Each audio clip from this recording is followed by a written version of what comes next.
Paul avoids to be harnessed for being a Roman citizen. And they heard him even unto this word, and lifted up their voice, saying, Take such a man out of the land, for he must not live. And when they cried, and cast down their garments, and cast dust into the air, the tribune ordered him to be taken to the fortress, saying that they should examine him with scourges, that he might know why they cried out against him. And when they were strapping him, and Paul said unto the centurion that stood by, Is it lawful for you to scourge a Roman, and not be condemned? And when the centurion heard it, and told the captain, saying, See what thou shalt do, for this man is a Roman.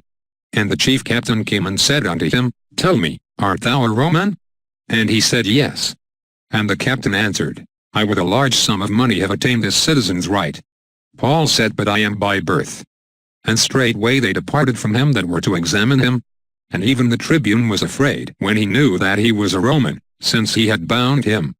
And the next day, wanting to know for certain why he was accused by the Jews, he released him from the prisons, and he sent the chief priests, and all his council, and brought Paul, and set him before them. Acts 22:22-30.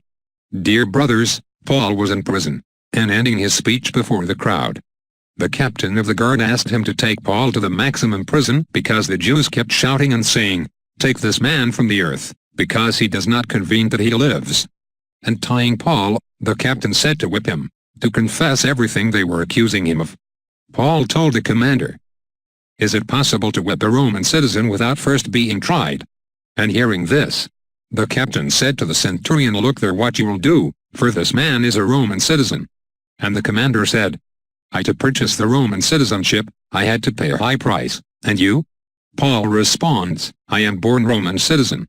Immediately, they all turned away from Paul, and they did not whip him. The commander himself was afraid, when he knew that Paul was a Roman, because Paul had been bound. And the next day he called the chief priests to ascertain the motives which Paul had been accused by the Jews. And the captain had the chief priests assembled, in the Sanhedrin to make the interrogation to Paul.